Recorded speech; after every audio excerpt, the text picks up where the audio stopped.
All right, in the next session here, this story is called The Religious Insanity. Now, before we get into this, I should make a separate audio, and I think I'm going to do that for this particular subject. I got to answer one of my faithful followers. And he said this: Dear Morpheus, I am noticing that they are creating even more electric-driven automobiles, and some of them are looking quite fascinating. And I hear what you say about how most of the automobiles are based on planned obsolescence, and they're not as qualified or have the quality as older cars used to have. But I'm beginning to wonder if they have implemented the quality that's needed in these newer vehicles that are being produced massively. And one of the questions that I really have is how and what do you think about the new, I think he called it Hummer by GM, the new electric Hummer EV. I think that's okay. The new Hummer EV. Okay, I know what you're talking about. It's big, it's massive, and the ratings on it seem quite steady at this point. What is your opinion about that vehicle versus other electric automobiles that they are creating?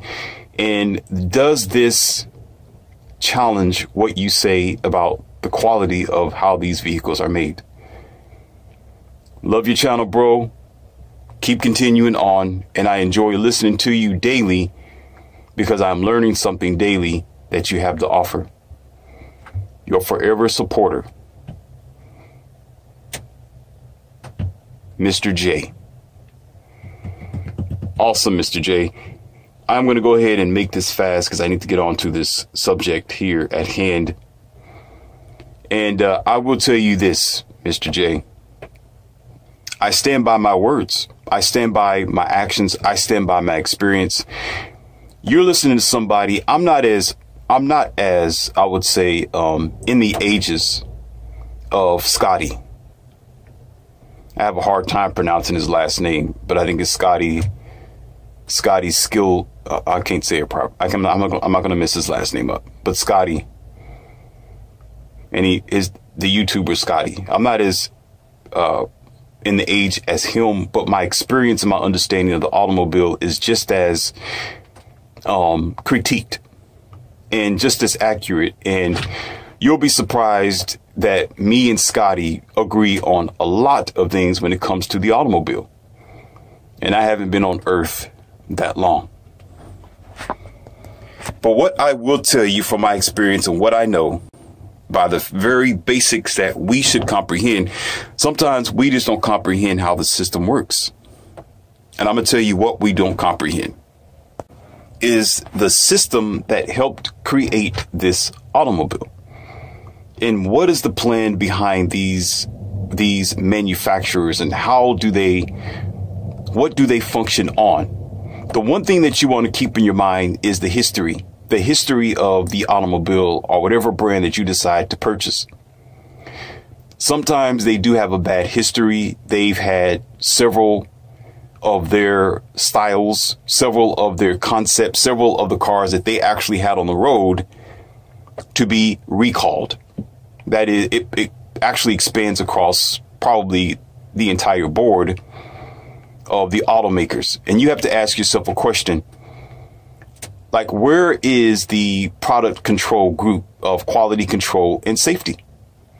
And if those cars, they come off the assembly line and there is a bad ignition switch, okay, they have bad transmissions. Listen to this.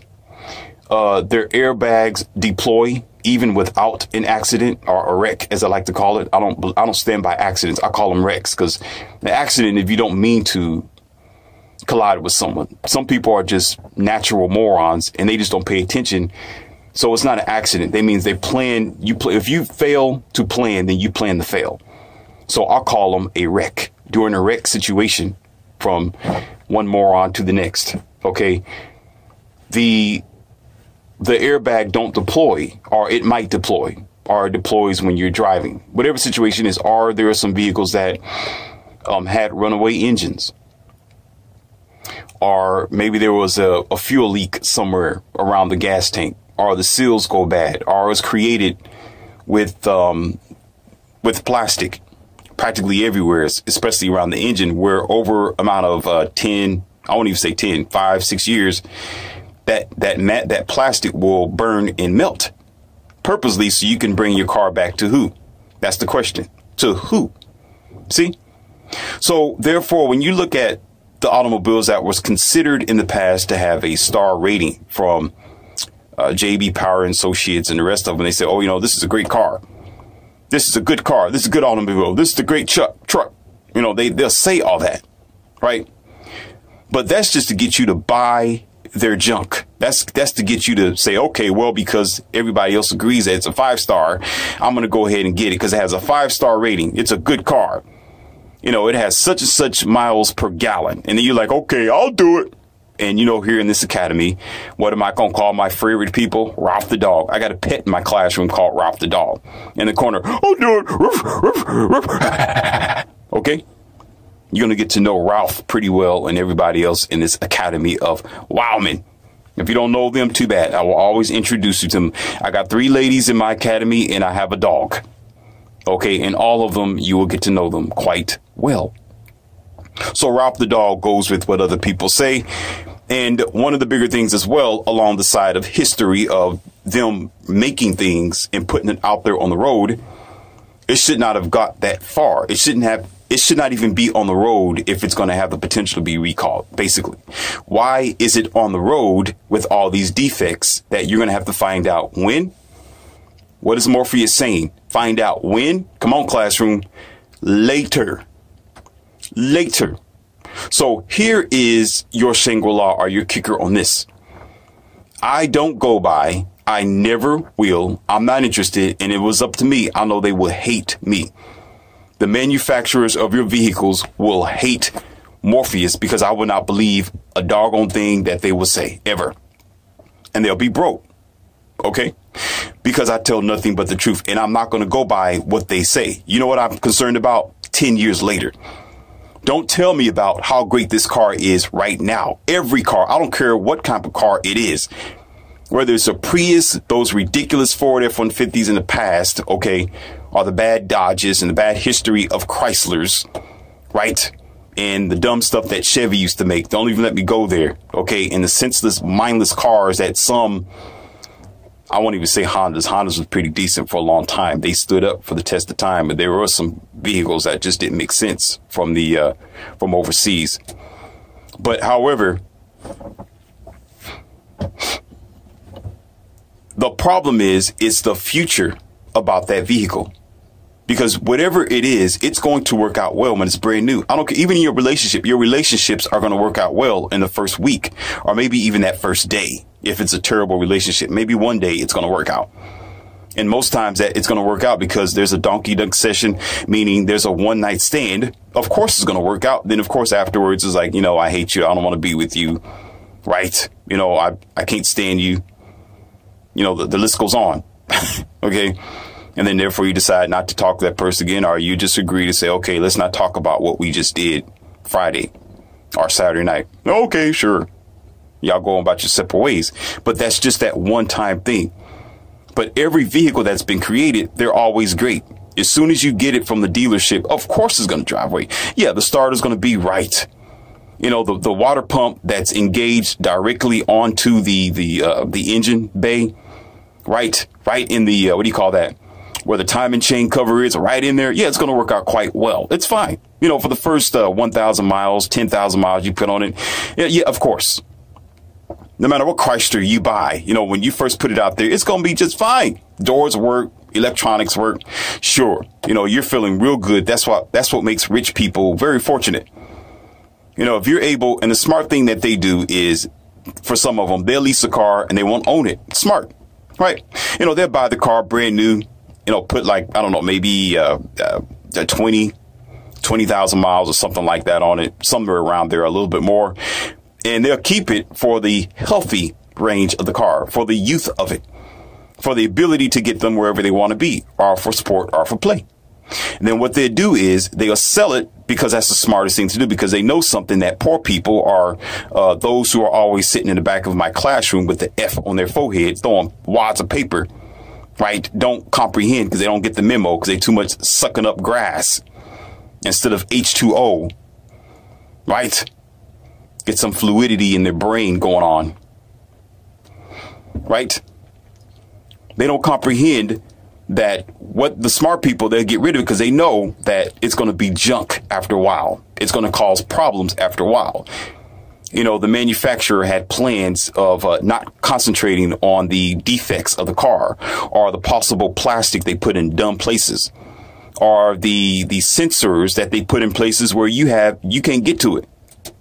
Or they put the alternator in dumb places that will twist your arm up, and you got to get special tools in order to get to, on purpose, because they want you to bring that brand new car back to the dealership because they don't want you to touch it, because they know that it's going to be money for them, but it's going to be stress for you. So they make it that way. So the smart people get rid of it because they realize when the transmission go bad, when the head gaskets start leaking, thank you, Pontiac, when, you know, when the steering wheel start becoming loose, when your lights start flickering in your BMW, your sensors start going bad, and your center console and what do you call that? The center locking mechanism and stuff. They're like, okay, they're not going to be able to mess with it. So smart people get rid of it. Dumb people, well, we buy it. You know, the person who is desperate, who don't have a lot of money, they'll see that car and buy here, pay here after about 3 or 4 different owners later and say, oh, this is a nice car because it's painted, because it has a good paint job on it. And the car dealer will say, yeah, you know, we took it to the shop, we fixed it, you know, it gets a grade A. This is what do you call that? This is a premium brand car here. You know, we did our A to Z point check on it, right? And you're like, oh, great car. Okay. Right? And the car like 120,000 miles on it. Once stuff start falling off of it, it's going to be like a hot girl on a cold date. You bring this girl home and she's looking good in the club. You know, you got the lights dim, right? You know, you can't see too much of her face. It's in the shadow. So you thinking she's looking really hot. She looks good, right? That's what you do to your car. You know, she's looking fascinating. And you got geezed up with, what do you call that? With Long Island iced tea in your system or something like that, or several Budweisers. So y'all buzzing. You know, y'all get to the house and here she is. She start taking stuff. Oh man, everything start coming off. You know, body parts, arms. You know, she take her hair off.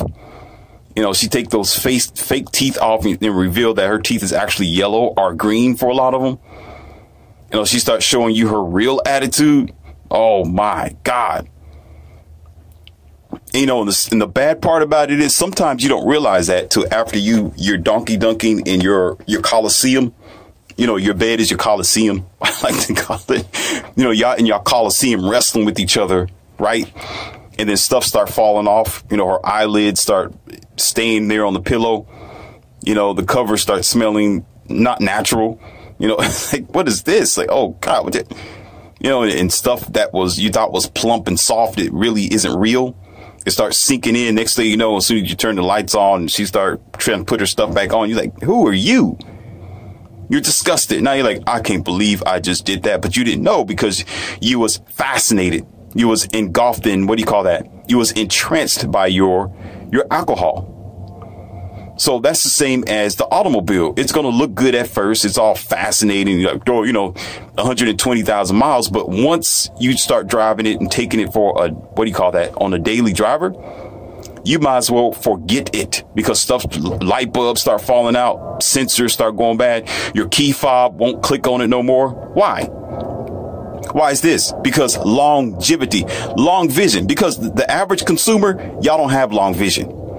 All y'all thinking about is, oh, what looks good and what's fast. You know, the guys are like, what's fast? Or what can haul my boat? The girls are like, what's cute?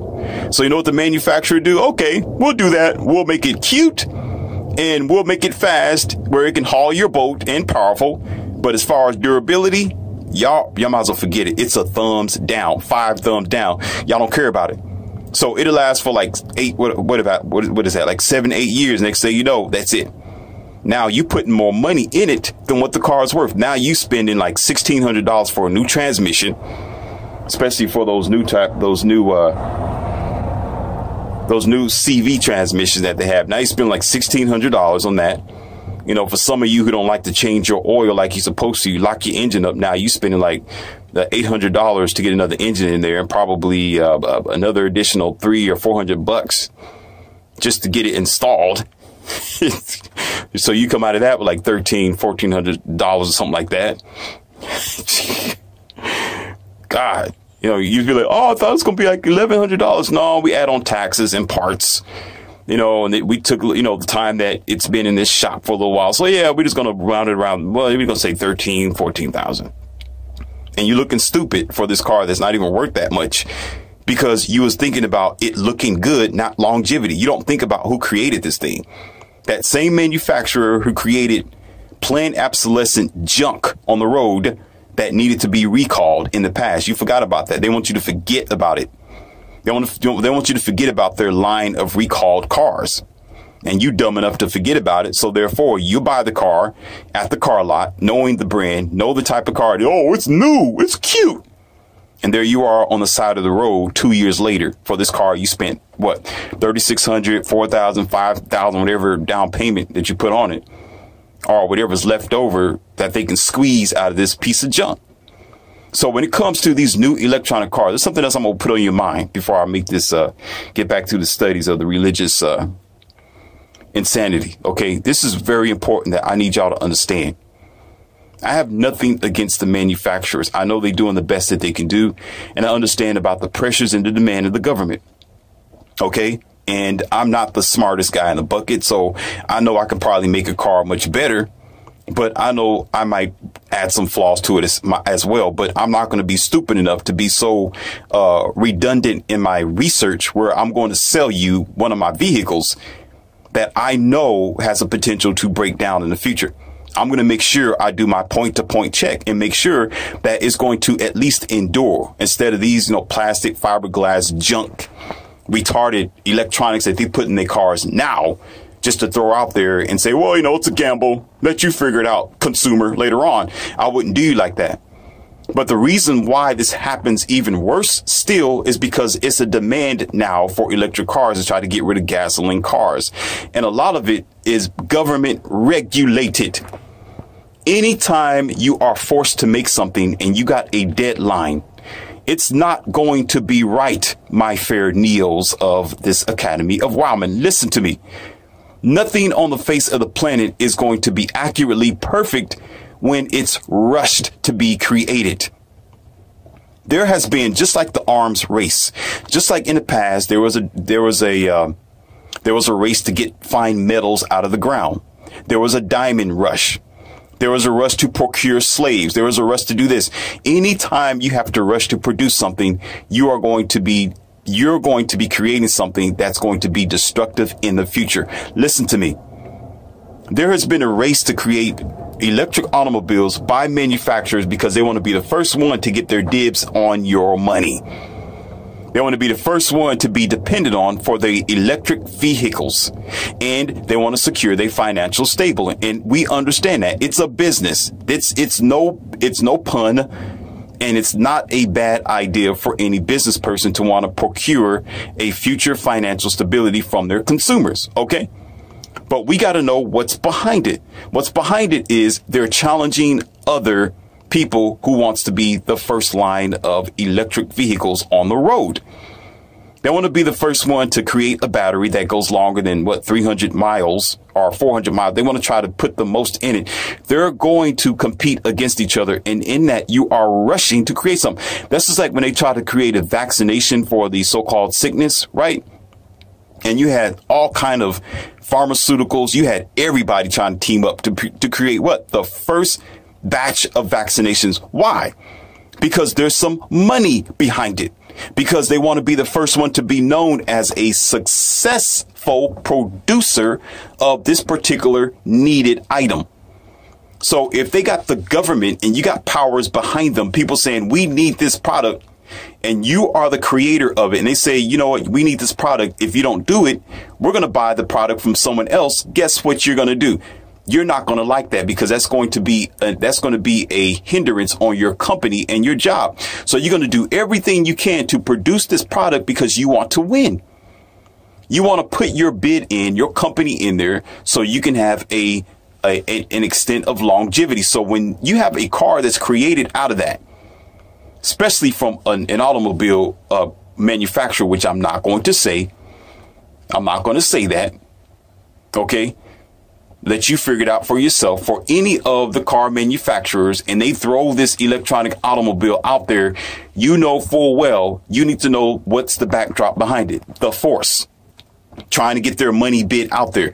If it was all about you as the consumer, they would take their time at it. It wouldn't be so much as a rush, and there will be a lot more quality placed in it.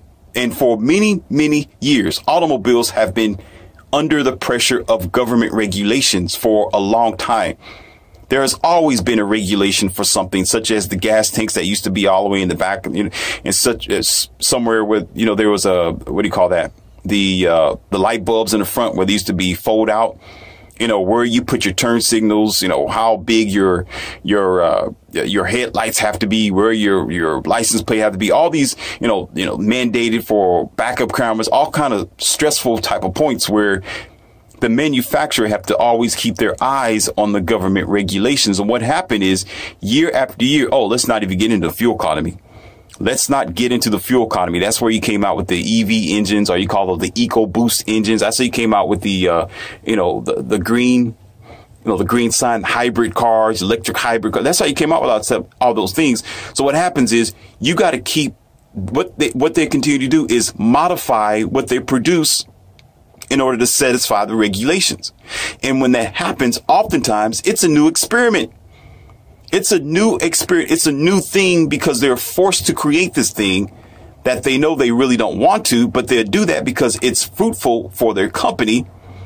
And also they want to be compliant. And who becomes the guinea pig? You.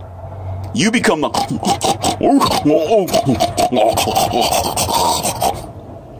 We'll let the pigs figure it out, which is you. You become the guinea pig, where after about 5 years, if there's a default in the system, if the electronics fail, if it blacks out, if the steering wheel pops off on you, and of course there's something in the past with Firestones. I'm not going to talk about it, but some of you already know because I don't want them angry at me, but it's a fact. Everybody knows about it. Firestones created bad wheels in the old days that actually hurt some people. So anytime stuff is forced out there, you better be sure that you invested in something that's going to have a black day. It's going to have a blackout day that you're uncertain about. So therefore, you don't need to go by how cute the thing looks or how powerful it is and, evaluating it. Oh, look at the lights over here. Look at the inside infotainment center. Oh, the chairs are so wide I can lay in it. So what? I can care less about how beautiful the girl is and how hot she is. I want to know if she endures. I can care less about how good she smelled that night. Yeah, that's good. Fascinating. I like how well you are. Big eyes, cute, young, lovely, virtuous. Okay, lovely. I want to know if you can last long. I got a audio I want to give to you, and it's called Endurance. Check that out. Check out that audio. Check out that audio. It's about endurance. And that will give you a little bit more details on this, and I have some other audios to give you as well. I'm probably gonna add that in the studies of the religious insanity in just a few minutes. Okay, when it comes to my mind, because I don't write these stuff down. Everything I'm speaking to you right now comes from my intelligence and my information. Okay, straight from mouth to mouth, or mouth to ear. Okay, so yeah, no, absolutely not. I'm not fascinated at all, because you're going to get another brand of issues and problems. You're going to get year to year, they're creating new ideas and concepts. And guess what? New experimental catastrophes, new guinea pig. Oh, go, go, go, go, go. Oh, it's cute. Oh, go, go, go, go, go, go, go. Like cuckoo bird. Go, do, do, do, do, do. That's another person in my, in our Academy of Wildman, the dodo bird. That's another person. You know, most times I don't talk about him because some people get really defended by him. But he tells the truth most time. You know, the dodo bird, do, do, oh, do, do, do, do, do. You know, with a weak neck and big nose. All right, that's the dodo bird. All right. So usually the dodo bird look at that particular item in this first day and say, oh, this is great and wonderful. Do, do, do, do. And they're the ones who bring in these trash cars that you'll get, you know, that you see at the junkyard, or that you'll give to your graduating college student who's going to be struggling with that piece of trash because you thought the car was cute 15 years ago.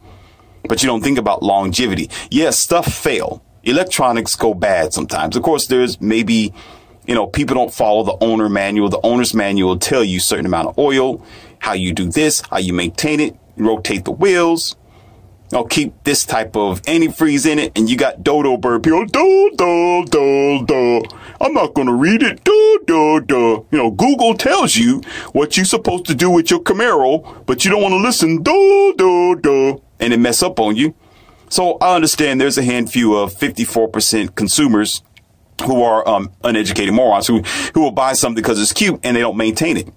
They'll tear it up, and then, of course, they'll resell it, and that trash end up being passed down to 3 or 4 different owners, and here you are buying it, thinking that it's nice, until you stuck on the highway, and AAA has to come up behind you and help you with your trash heap.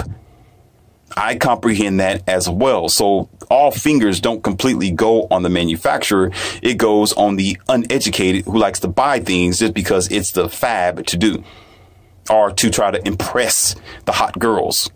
OK, I can care less about that. And you need to keep that in your mind as well. Don't go by the first day. Think 10 years from now. Say, OK, what would this car be like 10 years from now? What is it going to be? This is my dream car. I know I can't buy it right now. OK, but what is going to happen after I can afford it? When I have the ability to afford this car? OK, is it still going to be as good as it is the first day? No. Most times, no. Because if they have made it, the manufacturer already created as a planned obsolescence anyway. It's already junk. With all types of complication. I'm going to get to that in a moment, right? And now you got the owner who's like, oh, I don't care about maintenance, and I'm rich. I'll just go get me another car. And they dump it to the side, even though maybe something small might be wrong with it. Then the next person don't fix that small problem and patch it up with what do you call that? With tape and glue, or bad mechanics who don't know how to tie their own shoes, let alone wires underneath the dashboard, right? And so it just goes on from there. And guess who's never going to be pointed at? The manufacturer. They'll be sitting back with their arms folded like, yep, it's not my fault. Not my problem. It's that rich moron over there who said it's cute, so he want to buy it. He don't care about the 5th owner because he's just like, I don't care. It's all about me. I'm going to buy this electric junk because I can, you know, and, you know, people don't have long vision, too. That's why I'm talking about compassion and being concerned about the next man. It's always that one person say, you know what, I can buy it, so I'm going to buy it. And they don't have long vision where they say, you know what, maybe I will, but I'm going to sell this eventually. Do I really want to be the sole co-conspirator or the sole producer of buying this product and bringing it into society? Because I know that if I'm going to sell it, do I really want to sell this car to other people who are going to suffer what I'm not going to suffer? But in their mind, they're not going to suffer, so they don't care. They'll buy it. They'll buy the junk and they'll sell it later on. So I don't care. It's not my problem anymore. It's your problem. Hot potato, hot potato. Who has the hot potato? And they give you that pile of plastic junk. And you will never know. And they'll buy the next car, living in their space bubble and don't know anything about them being the secondhand Agent Smith. Rich people are the secondhand Agent Smith of Agent Smith. They are the number one pawns. They're the number one people who become attacked for their finances, the number one consumer, and they are easier to bring in the new products into the society. So because they don't have to suffer when it's dilapidated, broken down, what do you call that? not so sufficient or efficient anymore. They don't have to suffer it. So they'll, you know, what the manufacturers or the producers would do, not just automobiles. I'm talking about all manufacturers. They'll say, okay, somebody's going to buy it. You know, they got more money than common sense. They got more money than smarts. So they got the money to buy themselves out of the situation, but they're not thinking about people who don't have the money. Maybe it might be a mom struggling to take care of their child, or a family who need that Dodge pickup or that Chevy truck or something like that. You know, and the rich person's like, I don't care. I'm just going to drive this for a little while. I'm going to lease it. Then I'm going to get rid of it. I don't care about it. Right. And then let that be 9 to 10 years later or 15 years later. Now that family has that same truck that he brought, you know, 15 years later.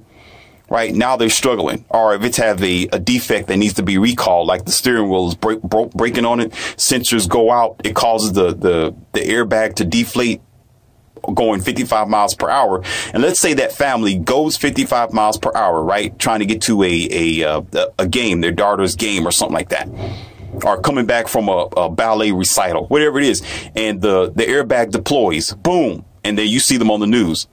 You know, family in the ditch and blah, blah, blah, blah. Sorry, terrible day. I cannot believe this. Like, oh, this is just terrible. You know, we need to see why this airbag deployed. We're going to talk to the manufacturer about this. No, you know, don't think about that. Who's responsible for it when you go all the way up to the root of the root is how it was created and who brought it in. Who brought it? Because if you make something, the manufacturer isn't going to buy their own vehicle. They're just going to have to just scrap it because nobody wants to buy it. It's the person who say, I'm going to buy it, who actually says, here we are.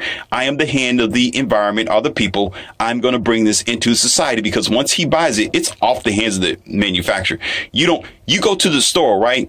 And you buy a bag of donuts. The bakers in the store, they're not going to buy it. It's not their junk no more. They brought it. They made it for you. They put it in the oven for you. So as soon as you put that bag of donuts, those donuts in the bag, it's yours now. You walk out of the store, this is yours. So if you eat it, you can throw it on the sidewalk, throw it on the ground, smudge it on the wall, right? You know, you can make donut rings out of it. You can use it as frisbees, all you want to. It's not on the manufacturer's hands no more. You are the consumer now.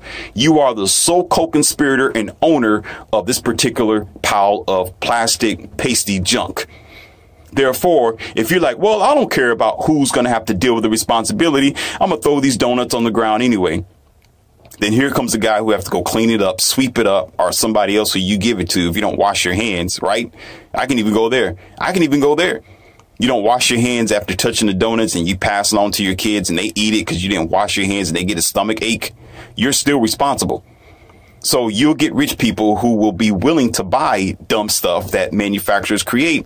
And they're like, well, I can buy another one. Should it go bad? I don't care. 20,000 miles and give it away. Now it's at a buy here, pay here, eventually several years later. And guess what? You got a complete society of people complaining about this failed piece of junk. You see how far it goes? I talk about the root here in Academy of Wildman. I don't talk about the symptoms. I talk about the root. As a doctor, I don't talk about you sneezing and your eyes running and why is it red? I want to figure out what happened, what made it happen. What's the root of it? And the root of it is exactly at the core. The core is the manufacturer and the first person who grabs the keys and said, I'm the first owner of this piece of junk. I'm the first owner. When if they had good common sense, if they were concerned about the generations later on, they will be the ones to judge the product and say, no, I don't think so. Like this car is brand new, but let me look at where the sensor is. You know, let me do a Jay Leno on this car. You know, let me do a Doug DeMuro. Let me check this out. Let me do a Doug DeMuro, open up the hood and see where you got your dumb stuff at. Check out your speedometer and your, what do you call that? Infotainments. Let me evaluate this thing. Right before I sell it to somebody else. Yeah, it's going to be my car for maybe a couple of years, but let me be concerned about the family or the next person who's going to buy this piece of junk. Therefore, if I don't like it, I'm going to let them know I don't like it. So therefore, I'm going to let somebody else be the dumb one to buy it and bring it into society. Or tell them, don't get this junk. Don't buy it. And they do it anyway. So then it will be on them. It will be on them. Okay, I don't tolerate it because it's a mindless situation.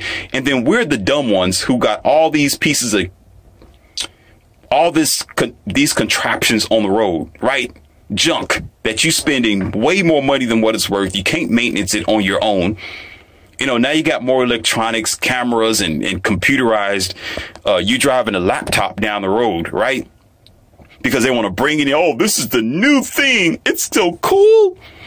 This is awesome. I can't believe that this thing drives for me. I'll be like, yeah, I'm really trying to be nice here. I got to hold back because I get riled up.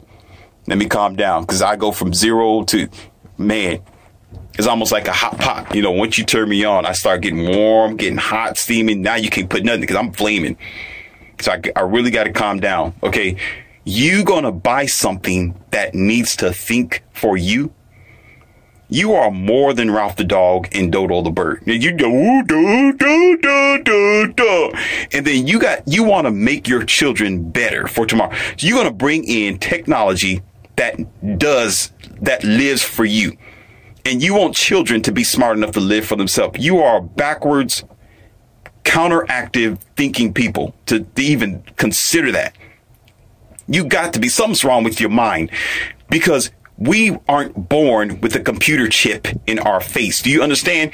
You're not born with an automatic bottle in your mouth. You're not born knowing how to walk because a computer tells you to. Left foot here, right foot there, left foot forward, go back here, bump up here, hold the wall, eat that Cheerio in the corner of the wall. No, absolutely not. You learn how to do that naturally. You learn how to roll on your back when you was a toddler naturally. When your mother put down that throw cover on the bed or in your baby pen or sometimes on the clean floor, right?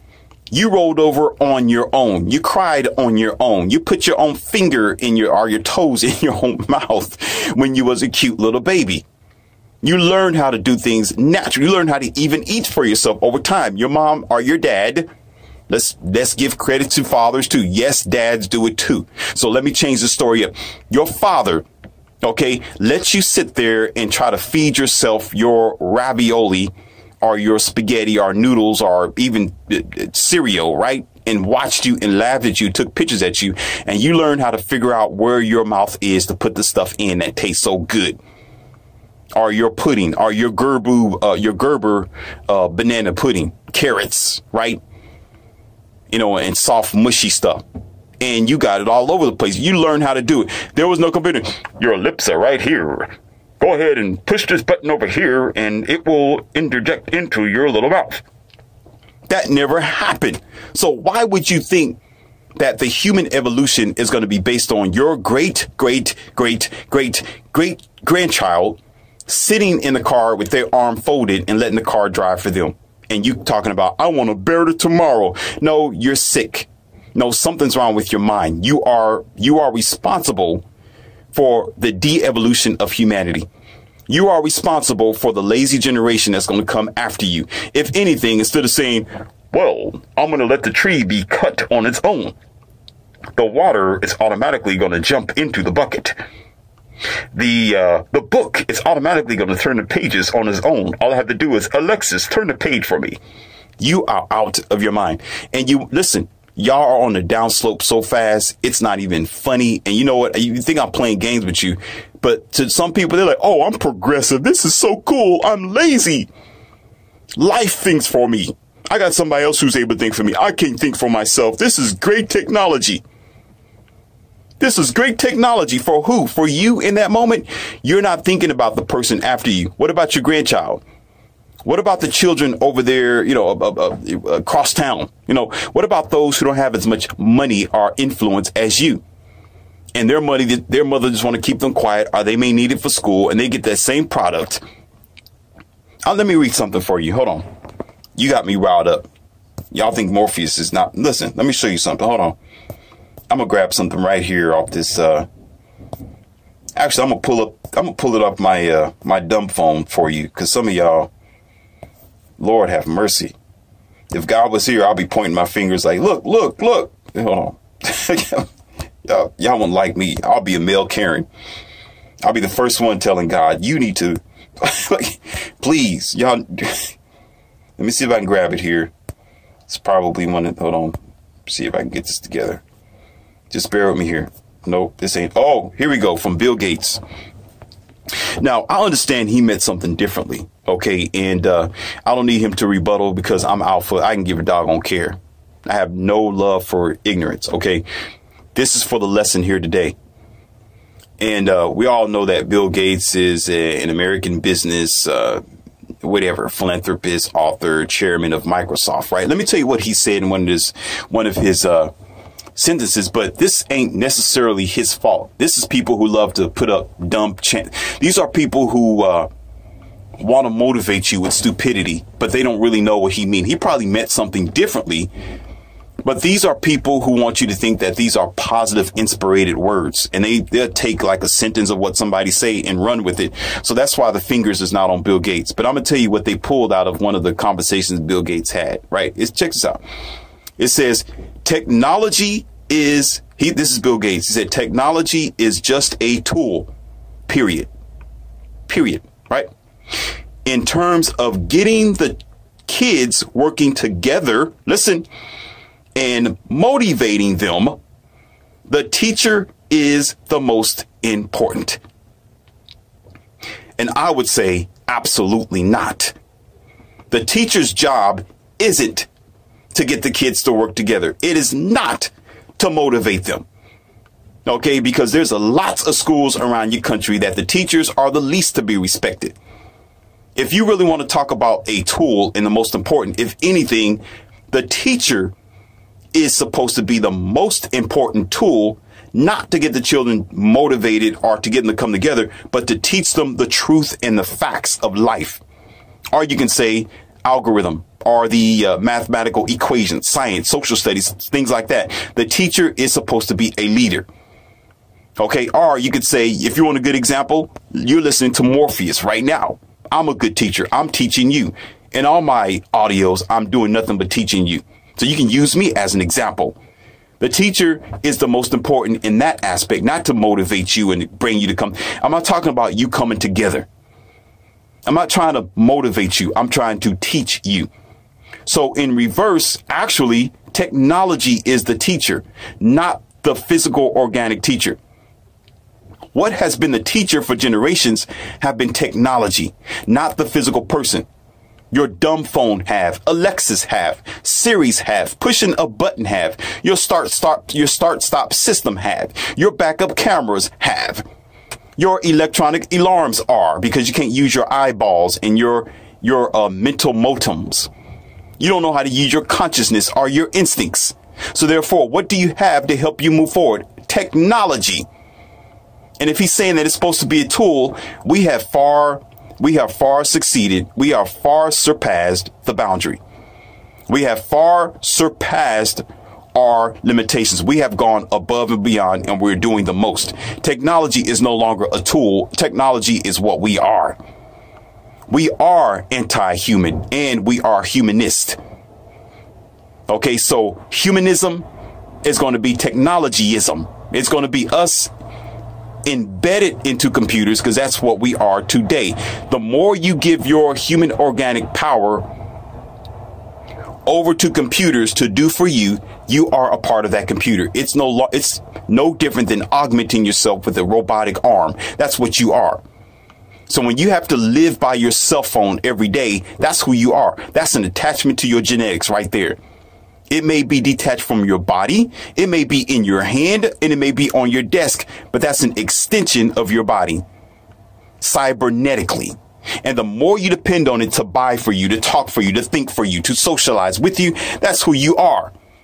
That's why you won't find Morpheus on no dating line, no POF, or Kristen singles or singles. Or Match.com. You won't find me, because it's the most stupidest, downrotted, degraded, insatiable, mindless type of thing to do. Because that's given too much glory, too much power, and too much interest in the computer cybernetic world. Because I'd rather not use a computer as my augmented life. I'd rather be natural. If I don't meet that person face to face, good luck. And I don't care if I'm at a loss, because I'm going to be organic and natural forever. And I'm not going to stop. I don't care about not succeeding because I don't blend into the Agent Smith world. I don't care if I don't succeed, if I'm poor, broke, and pretty much out of life. I don't care. As long as I'm living natural from 0 to 1 billion, I'm going to do that. Do you understand? That's what I mean about I hate the machine. I hate the machine. I hate computers. But because we blend it into our social construct, because we depend on it to think for us transhumanists don't comprehend. And we're the first one talking about, oh, this is a cool piece of technology. It's able to lift the tire up for you. You lazy dog. You mean to tell me you can't take the tire off of your own car, lift it up and change it on your own, but you brought the car? What type of species are you? So therefore, we're not the humans that used to exist on the world. I'm telling you too much of my secret, because a lot of this is some of this is in my book that I created, 2020 America Rising Far Heart. And I'm getting ready to get very close to the red line here. But you got to read the book to go further. This is this will be a good example of a detailed addition to what you might read in the book. If you listen to this audio of what I was getting ready to say, and you listen to that portion of the book, it will start clicking. It will come in handy. Actually, your eyes will become open. You will say, oh, wow. You'll be like, wow, I see. You'll read the book. You will listen to this. You will say, oh, ding, ding, ding, ding. Survey says. And Agent Smith will lose, because immediately I can almost guarantee you, you're going to pull your own wire from the back of your head and leave the matrix. Because what we are doing today, we are letting technology think for us. So you become that. No, you're not a technical organic species. You are a dependent transhuman. You are a dependent computerized human being with a chip. It may not be in your forehead, but it's in your hand every day. Mr. and Mrs. Chip. And you want me to be a part of it? I don't think so. I will be the grandpa, 60, 80, 90 years old, with my arms crossed, with the natural barn, without your redundant technology, sit down in a campfire and enjoy my marshmallows and live my life without your computers or your attachment, and be just fine. I can care less. What am I missing out on? Computers, automaton walking people? What am I missing out on? A girlfriend who can't peer bond with me because her face is in her iPhone 24 hours, 7 days a week. Someone who don't know how to communicate physically, walk hand in hand down the canal somewhere important without somebody chiming in on her Apple Watch or on her. You know how degrading that is to talk to somebody and you see the lights blinking on their Apple Watch and they're looking at their Apple Watch. And years ago, that would mean if there was an actual watch there, they're meaning, I got time. I got to go somewhere. I got to go somewhere else, or I'm bored, or hurry up and say what you got to say. And here you are trying to date with this person. Every 5 minutes, there's a text message or a call or, oh, I'm not worried about that. That's just my email. That's just somebody who tried to contact me on social media. That's just my grandma. That's my dad. I better listen. You better keep all that junk in your car. If you're going to talk to me, talk with me with your organic flesh. Leave all that stuff behind. Just tell them later on you was busy with somebody important, more important than your technology. So if you think that your technology is so important where you got to have it with you 24 hours, 7 days a week, you're not for me. You're not for me. I don't even want to talk to you. Go somewhere else. Go with your Agent Smith and go ahead and live that transhumanist lifestyle and be like those redundant cars and disappear over time in the junkyard. I won't be a part of it. I won't be a part of it. See, I told you I get riled up. I get riled up. Therefore, Mr. J, here's the punchline and the kicker before I keep going. I got to put some brakes on this train because we're not stopping, because I know we're not going to stop. You think I'm just talking and blah, blah, blah, blah, blah, blah, blah, blah. Morpheus, shut up, blah, blah, blah, blah. You think I'm talking? No, go out there in your world and see technology for everything. Everything. Everything's a computer chip, a wire, a plastic in your water, plastic in everything that you do. And then, oh, I'm an okay human being. We're so superior. Yes, you are. While you're skateboarding on a skateboard that's actually hovering and moving for you. I'm going to use my bare legs. You go ahead and be lazy. I'm going to use my bare legs and skate. You know, with those skateboards, right? I'm going to do it naturally. Let you go ahead and be an automaton. How in the world are you going to get, oh, I'm trying to eat healthy. I'm trying to be healthy. I'm going to get on this electric scooter and scoot myself to the bus stop. I'm going to scoot myself over here. And then you got nerve to talk to me. The first thing I'm going to say, you better talk to somebody else because you don't want to hear what I got to say. Like, first of all, leave that piece of trash outside the door. Don't even drive past my parking lot with that thing on my sidewalk. I'm going to be like, no moron scooters over here. Any electronic devices will be destroyed. Period. Y'all be the first one talking about, well, we are doing better as a human race. No, you're getting lazier. No, you're getting lazier. That's what you're doing. Lazier. I remember as a little boy, I used to do things manually and never complained about it. I didn't cry about carrying a big bag of books to my classroom. I was on a huge campus, too. Huge. Huge campus. You know, one of my subjects was like, it wasn't literally a mile away, but it was long. It was far.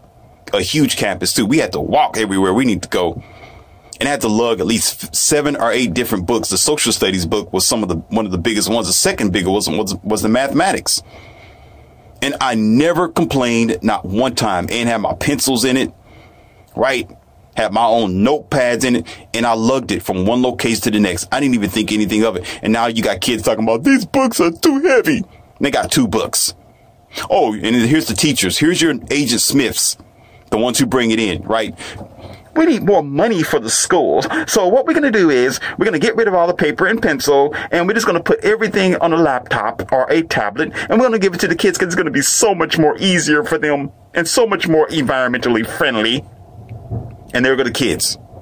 No, they're lugging around this laptop and still lazy. They're lugging around a little bitty 1-pound laptop or a couple of ounces, right? And they still walking around talking about this is too much work.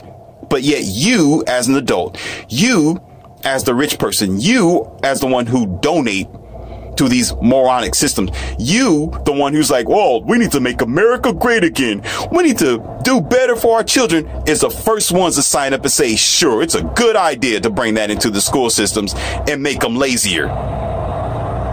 And then you have nerve enough to complain when they don't know how to take the trash out, when they complain about doing laborious tasks. When they complain about manual labor, it's your fault. It's your fault because you brought in lazy. Anytime you depend on a computer or something else to think for you, it's who you are. That's who you are. You are extending your power to something else to think for you. There's something that in my martial arts training years ago, because I'm not going to tell you what I am now. You should already know. I've been dropping hints on it. There's an expression as a swordsman and as a true samurai. They'll say that the sword is an extension of you.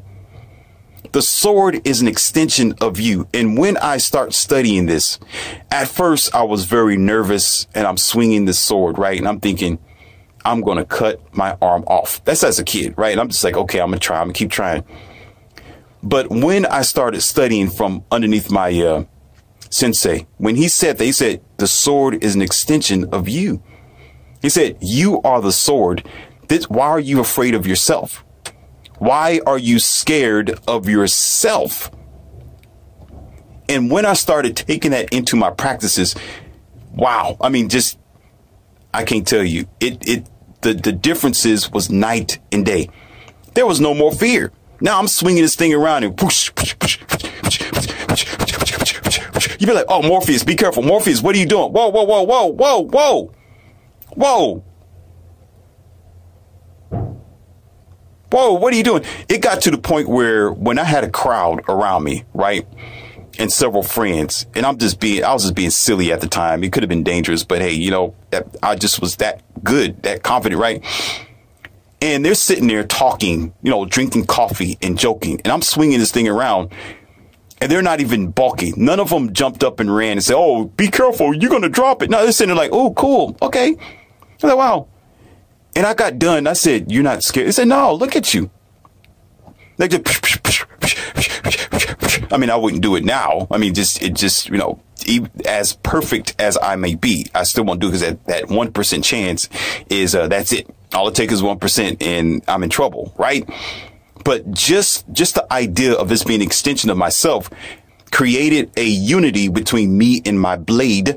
Whereas, well, I don't know if I can say that, but me and my, well, I already said it anyway, practice sword, okay, was perfect. It was unity. Like we were dancing in one form.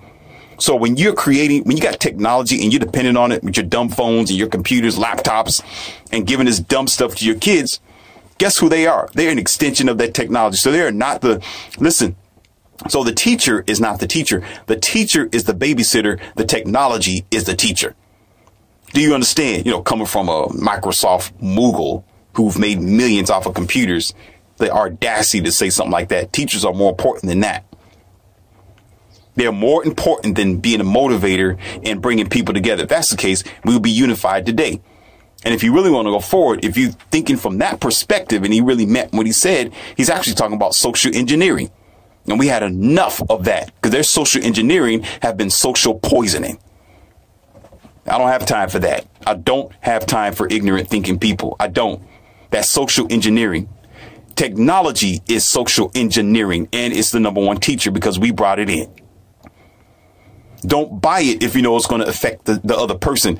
And so, therefore, let me go ahead and stop myself. I'm going to have to. Okay.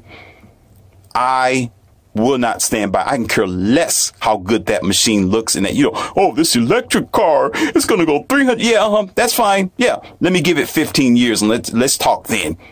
Talk to me after 15 years. Listen, I'll give it a Morpheus score after 15 years, not the first year, not the first day. I don't care about your concept. I don't care that this is a 2025 car. Yeah, you a joke. I'm going to laugh at you in your face, be like, come on, please. Who do you think I am? I'm not your child. I wasn't born yesterday. Do you understand? I don't care about how you think it is and what type of, this is a powertrain warranty. It's a 2000 miles. I hear good things about this car. The car haven't even been on the road for a mile and you hear good things about it. How are you going to evaluate this piece of junk? And it's fresh off of the manufacturer lot. Any brand new food straight out of the oven is going to be fresh. Well, it's supposedly, and it's going to be good to eat immediately. Don't talk to me then. Talk to me 15 years from now. And a lot of you who are car enthusiasts, okay, and if you backtrack on all the creative programming and people who have been breaking down cars and trying to deal with them and fix them and modify them and stuff like that, they would tell you that those cars, which are 10 years, 15 years later, they'll start showing you where products are and how much of a headache it is. Come on now. You realize that, okay, wait, these cars were junk when they came off of the manufacturer lot or building. They did not do their quality control programming. They did not make sure that this was completely great. They did not. So therefore, what makes you think now in the 2020s that they're going to do anything differently when you still got Dodo the bird, who is going to buy it? Why change a program that you are benefiting from? Why? Why would they do that? When the consumer, we the consumers are responsible for buying the dumb stuff and evaluating it before we get a chance to understand how much of an endurance that it is. That is where me and Scotty agree completely. Y'all thinking about because it looks good, it's good. Because it's got all this technology, it's good. So I'm going to go ahead and put the cap on this. What I was going to say was this. Anytime you overcomplicate a thing, it's going to complicate your life. Do you not understand? Anytime you over encumber something with all kind of mechanicalism, technology, sensors over here, plastic over here, it's twisted down here, it's covered over here. The windows are able to do this. The rearview mirror is able to flip up inside. You know what? You asking for trouble. The more you put in your automobile, you are asking for your wallet to get hurt. You're asking, and who helps you? The rich people. They'll buy the car and make it something flashy and great. Like sometimes you get music videos You got television shows and movies that will actually advertise these cars that can probably, you know, flip around like a go-go gadget car, right? And so you got other people that say, ooh, this rapper got the car. This singer brought this car, this truck. You know, oh, it must be good. So y'all go ahead and buy it, like the Hummers and the, you know, the Rovers that they sing about. You know, the old raggedy Range Rovers that wasn't worth crap, but y'all do it anyway. Just because somebody else talked about it or sang about it. And you bring it in and y'all overrate this piece of junk, which is going to be a breaking point for a person who's not financially well off like you. Or for a person who just may not be so, what do you call that, mechanically savvy like the average mechanic. So they'll buy it struggling. And then now that this decent looking car is on the side of the road, or they don't have the money to repair it. Now it's sitting in the junkyard and everybody's like, what's wrong with this thing? Oh, it's an inside thing. It's inside the computer system. Nobody had the money to fix it. Oh, no, bleep, Sherlock. No, duh. Anytime you overcomplicate something, you're going to have problems. I don't mind having the manual transmission. I don't mind not having an infotainment center. You can keep that for your children, for you. You know, because you retarded with your fingers. I'd rather use my bare eyes and my bare hands. Having a single radio in my dashboard is good enough for me. I can turn my head and see that there's somebody behind me. I got rear view mirrors on the side. I got a rear view mirror in my face right there in front of the dashboard. How could I not see that there's somebody behind me? But yet you got to have a retarded system for people who are lackadaisical in their motor skills. And I'm supposed to suffer for it and get this car that's all laden and overcomplicated. And I'm supposed to be happy for it? Absolutely not. Because I'm not going to buy that junk brand new and I'm not going to buy a used. I'm going to find cars that's going to endure. I'm going to find cars that's been tested through the time with decent manufacturers that concern themselves with the consumer. And there are plenty of cars that manufacturers will make a car based on the consumer's life. Not pocketbook, not because, you know, I just want them to keep coming back to the dealership. So I'm going to put this sensor right underneath the dashboard where they can't get it. And I'm going to go ahead and purposely make a very expensive tool that costs like $900 in order for them to attach to the OBD sensor, get it underneath there, you know, and change this little bitty chip that only cost us $15 to install in this pile of a catastrophe. Absolutely not. They can take that and put in their door. I ain't gonna go there. Calm down, Morpheus. Calm down. Calm down. Let me talk to myself here. Calm down. Take it. Okay. 1, 2, 3, 4, 5, 6, 7, 8, 9, 10. Okay. I get riled up for people. Okay. I get riled up for them because we have a lack of self, because we are just like, it's all about me. Not about anybody else. I'm going to go ahead and buy this Phantom. I'm going to go ahead and buy the Wraith. I'm going to go ahead and buy this Jaguar. You know, I don't care. I'm going to go ahead and buy this. I'm going to go ahead and buy this big Raptor F1. I ain't going to go with, hush, shh, silence. You know, I don't care about them. You know, but 10 years from now is what's going to be here eventually. It's going to be here eventually. And you know, the smart thing about people, this is the smart thing. And this is what really, what should really help you out to see where my angle is. And we hear this all the time. You got a smart group of people who would literally sit around a table, like the round table of Lancelot, right? King Arthur, right?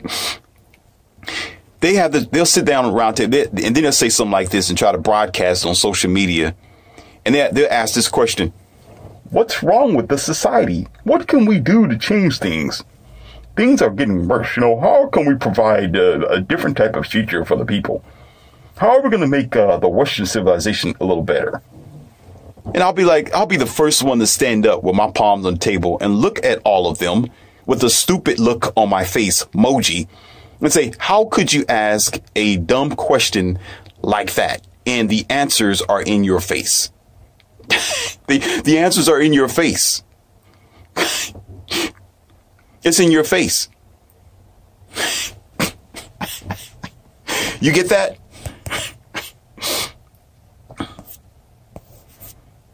because we don't have common sense anymore. This is why I am leery when there is a group of people. There's a story, and here's a good example, and I'm gonna shut my mouth. There's a story where they're saying that there are some Californians, right, that are traveling somewhere else, and I don't want to get it wrong. They're trying to go other places with their expensive mindset, with their expensive taste, with their expensive lifestyle. They're trying to go somewhere else, right? And it may not be the Californians. It may be someone else who's trying to go to California.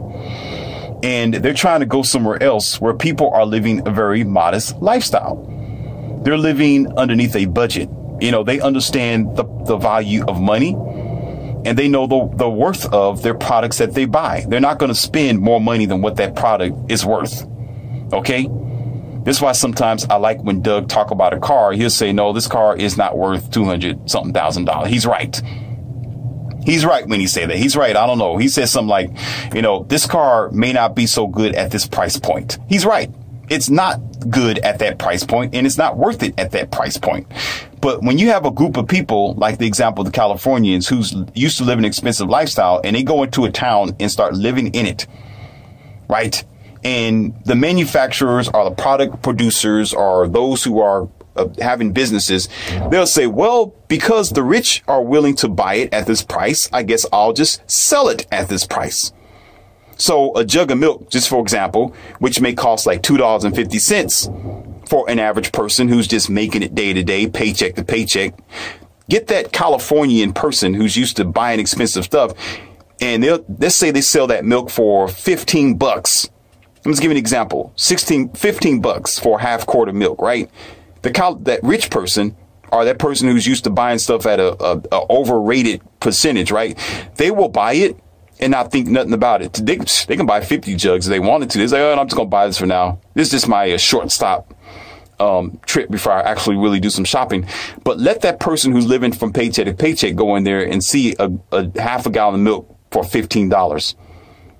You know, they will let it go in their underpants right there in the dairy aisle and let it go. They will go in their underpants. And that's the idea. So if you got a rich person, you got these moronic people saying, oh, this is nice. I'll buy it. Let's bring it in. Sure, I can handle it. That person who is struggling will be the one who's going to suffer eventually. They're going to be the ones who suffer. They'll be like, dang, what's going on around? I can't afford that. What the mortgage is? What? Are you kidding me? It's just a 1-bedroom house. How is it this much? Because there were several other people who came in and raised the bar unnecessarily and made you suffer because they wasn't thinking about you. They were thinking about themselves. That's why they don't want the Californians to commute to them or come into their town. Absolutely not. And ruin their life and make them relocate somewhere else that they really don't want to go. Because they can no longer afford their payments. Because people don't think about other people. And that's what pissed me off. That's what pissed me off. I fight for people and I care about the struggles that everybody else is going through. I'm not going to do something that's going to hurt somebody else. And I can't stand sitting back watching other people suffer because there's always groups of morons who are thinking about themselves. Self-serving people. Don't have long vision and don't have no common sense or consciousness for tomorrow, only thinking about today. Who cares about your today? There is going to be a child that's going to be born today who's going to suffer for the decision that you made probably 10 years from now because you are self-serving. If we're going to make a brighter future, if we're going to make things better, you need to start thinking about what you're bringing into society because it's going to affect the next person. Stop bringing planned obsolescence and junk and putting it on the street where people are going to have to suffer eventually. Because somebody's granddaughter trying to get to college is going to suffer. Somebody's son trying to make it back and forth to his 9-to-5 job is going to suffer because of you. Would you want to do that to yourself? Wouldn't you like somebody to have thought about you 15 years earlier? 15 years ago, they said, no, John is going to suffer over here. I don't want him to suffer. So I'm going to make sure we don't bring this dumb stuff into society because it's going to affect him. I want him to have a brighter future.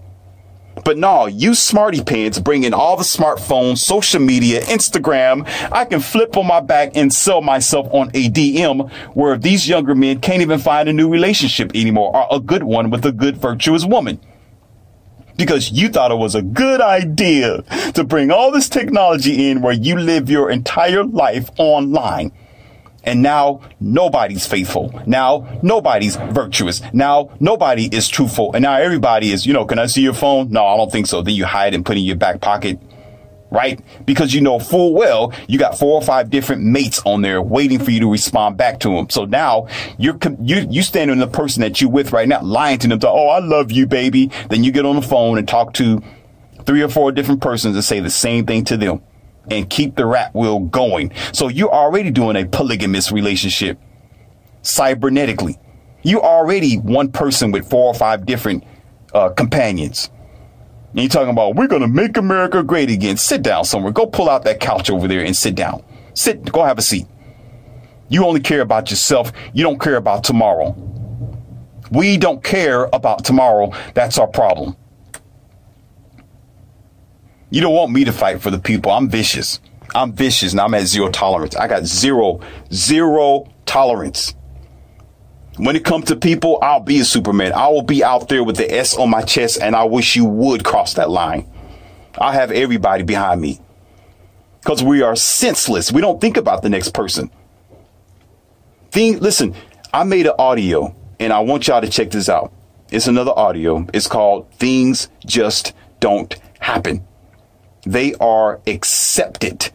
Do you understand? And when you accept it, you have to deal with the consequences. And this society we have today is because it was accepted. So stop complaining. Shut your mouth.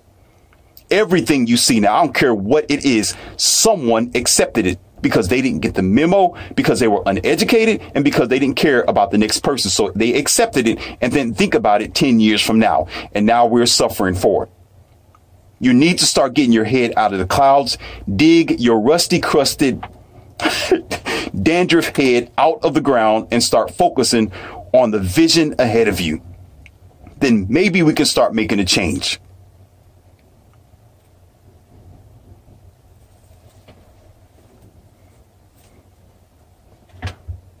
You've been served today my version of a red pill. And I'm going to get on to this next audio and it might be a part 8, but I'm still going to call it a part 7 or something like that.